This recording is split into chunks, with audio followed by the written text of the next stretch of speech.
Is that gunshots? I don't know.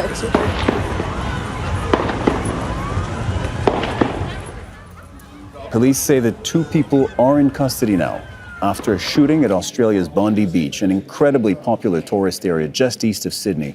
Multiple casualties reported. Police are still on the scene. The New South Wales ambulance spokesperson says that 13 people have been taken to hospital. The public is being urged to avoid the area. A Hanukkah festival was taking place on the beach at the time. That's the Israeli Jewish holiday that has just begun. Israeli President Isaac Herzog has commented, calling it a cruel attack on Jews who went to light the first candle of Hanukkah on the beach. The Australian Prime Minister has called the scenes shocking and distressing and said that emergency responders are currently working to save lives. Now, Israeli President Isaac Herzog has commented, as I mentioned. Here's what he had to say. Our sisters and brothers in Sydney, Australia, have been attacked by vile terrorists in a very cruel attack on Jews who went to light the first candle of Hanukkah on Bondi Beach. Our heart goes out to them. Our heart misses a beat. The entire nation of Israel misses a beat in this very moment as we pray for the recovery of the wounded. We pray for them, and we pray for those who've lost their lives. We send our warmest strength from here, from Jerusalem, and we repeat our alert time and again to the Australian government to seek action and fight against the enormous wave of anti-Semitism which is plaguing Australian society. Joining us now, Farid, a journalist at the Australian Associated Press. Farid, you're joining us from Sydney. Thank you very much for your time at this tragic moment in Australia. Have you ever seen anything that even looks like this? Even as we're still defining the contours of what this is, it is a mass casualty incident and shooting at Bondi Beach. Have you ever seen anything even remotely like this? The only other event that springs to mind is from about a decade ago at the Lynn Cafe, also in Sydney, where a shooter went into the cafe, also in a tourist hotspot, and there was mass casualties. So that's the only parallel that we've seen in the last decade. But it comes at a time of heightened social tensions here in Australia, and that's what the Prime Minister, Anthony Albanese, has referred to. And all the political leaders across the spectrum, it is gut-wrenching and distressing for it to happen just days before Christmas and at the height of reportedly what is a gathering for a Hanukkah. What does the area tell you, Bondi Beach? The area, to say it's a tourist hotspot is an understatement. It is a gathering, meeting place, an assembly point for hundreds of thousands of people. Yes, there is a large population of Jewish Australians who reside there, but there's hundreds of thousands of tourists who frequent the beach on a weekly basis, full of cafes, restaurants, young families, young and old. So for 2 shooters to make their way and brazenly and in the middle of the day unleash a storm or a hail of bullets is really scary and just shows how fragile this situation is. How easy is access to guns in Australia? We had a massacre in 1996. It was called the Port Arthur Massacre. Dozens were killed, murdered by a cowardly shooter. And that triggered a national outrage under a Conservative government. Former Prime Minister John Howard, to his credit, started an amnesty program. And then Australia became a model even for other Western countries and the United States of trying to get guns off the street. There are illegal weapons that make their way. So it is still too early to say where these weapons were seized from, how they were obtained. But it just shows that there are turf wars, there are crime gangs, that we have a huge issue with organised gangs in Sydney, and the turf wars are over drugs, illegal tobacco. The state government, so New South Wales, where the capital is Sydney, has started a crackdown on illegal tobacco because organised crime elements were heavily involved. And just today, there was a public shooting before the Bondi attack earlier in the day, where a mother and child in a residential area escaped unscathed. So there has been a state of public place shootings, drive-by shootings that are linked to organised crime. It is still too early. There are no details from authorities, from the police, from the Prime Minister, and from intelligence agencies on who the assailants are, who the suspects are, and sadly, in the coming days, we'll find out who the victims are. Yeah. The Israeli president has ascribed cause to this. As you know, there was a Hanukkah event that was taking place at the beach at the time of the shooting. And the Israeli president has said, we just ran his statement, that this was an attack on Jews, that this was an anti-Semitic attack. The Australian police, and you correct me if you've heard anything more recent in the last few moments, but neither the Australian police nor the Australian government have ascribed cause or motive to this yet.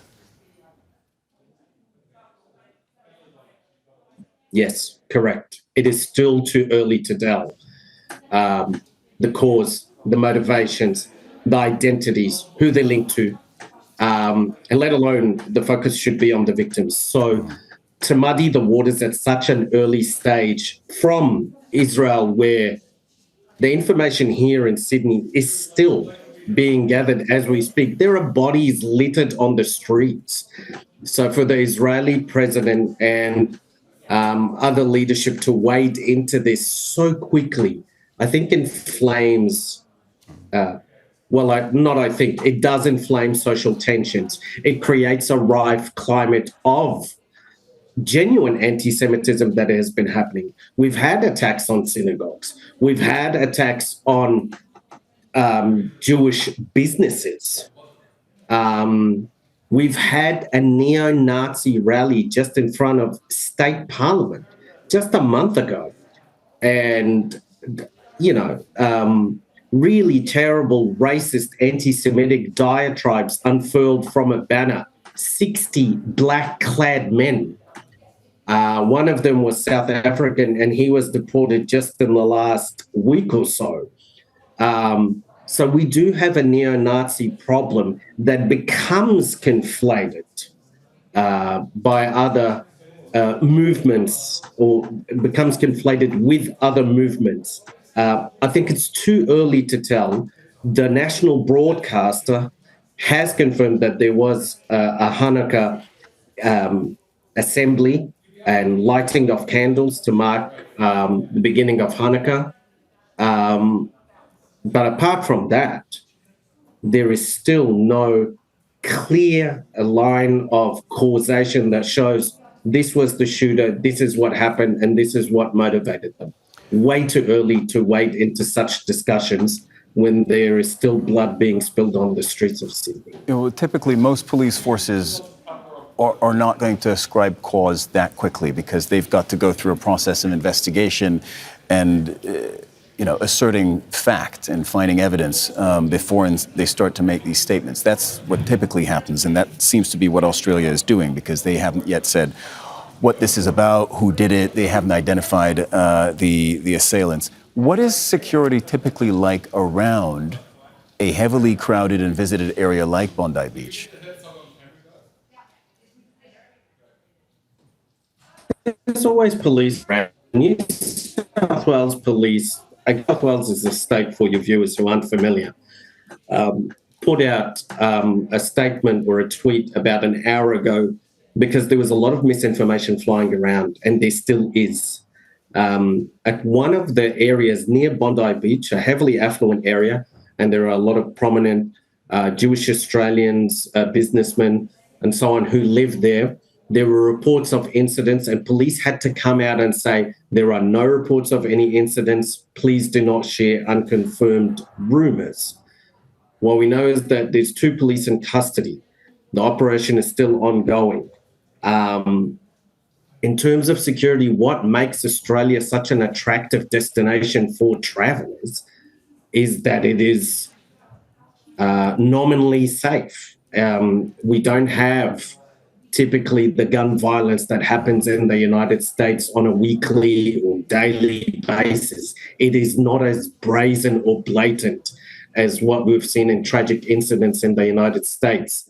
At Brown University, for example, on the same day, people here in Australia have a more grounded sense of autonomy and agency and belief in institutions, and the safety that people have here in Sydney and Australia at large is grounded in the sense of like, we do not have a market awash with illegal weapons.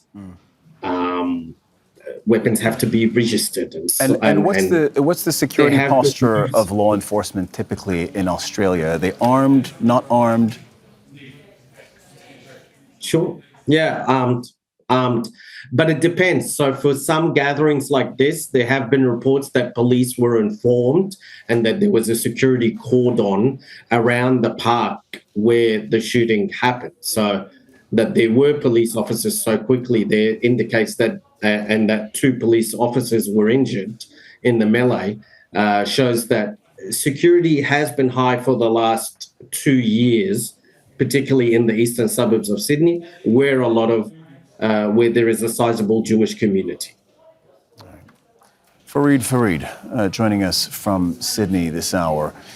Thank you very much as we try to understand exactly what has transpired over the last 2 hours or so at Bondi Beach, a few kilometers away from Sydney's central business district.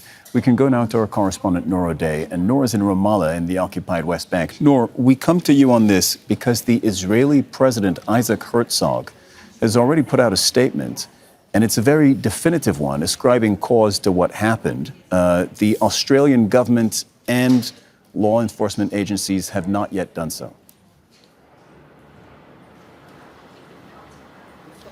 That's right, Cyril. The Israeli president described this attack as vile, as terrorist. He also basically said that this was an anti-Semitic attack, and he lashed out at the Australian government, saying that time and again Israel had passed on security alerts to the Australian government, had asked them to deal with what he described as rising anti-Semitism in Australia, but he accused the Australian government of not taking action. The foreign minister of Israel also made similar accusations to the Australian government, saying that he hopes this tragedy would bring the Australian government back to its senses. And this, of course, this tension in relations, Cyril, goes back to Australia's recognition of Palestine. It really strained relations there. And many would also point out to Israel's conflation of opposition to its own actions with anti-Semitism, which many Jewish organizations have vocally and repeatedly opposed and described as dangerous. Nour, I'm wondering, where would Israeli authorities be getting their information from right now? Would they be liaising, do you think? And this is some guesswork, so feel free to tell us what we can reasonably assess and what we just don't know at this point. Would they be getting their information from their embassy on the ground? Would they be liaising with law enforcement agencies in Australia? Well, look, relations between Israel and Australia are long-standing. So one would logically assume that at least between the security apparatuses, there is still contact and cooperation, even if political relations are strained. The Israeli embassy is still in Australia, and the Israeli authorities are trying to find out if Israeli citizens were among those injured or killed, that information is still not available. But certainly there are still a lot of points of contact between Israel and Australia, despite the fact that the Israeli government and president, who don't necessarily always agree on politics, have both used this incident to attack the Australian government, to basically point the finger at it for instead of dealing with anti-Semitism, which they say is rising in Australia. That's an accusation that has to be answered by the Australian government. They say that instead of doing that, they went and rewarded what they describe as terrorism by recognizing Palestine. That political tension, Sarah, would probably not have direct implications on the security cooperation between the two countries, especially in light of these tragic events. Nour Odeh reporting from Ramallah in the occupied West Bank. Thank you very much, Nour. Don't miss out. Get the full picture. Subscribe to Al Jazeera for reliable news, expert insight. Like, share, stay ahead.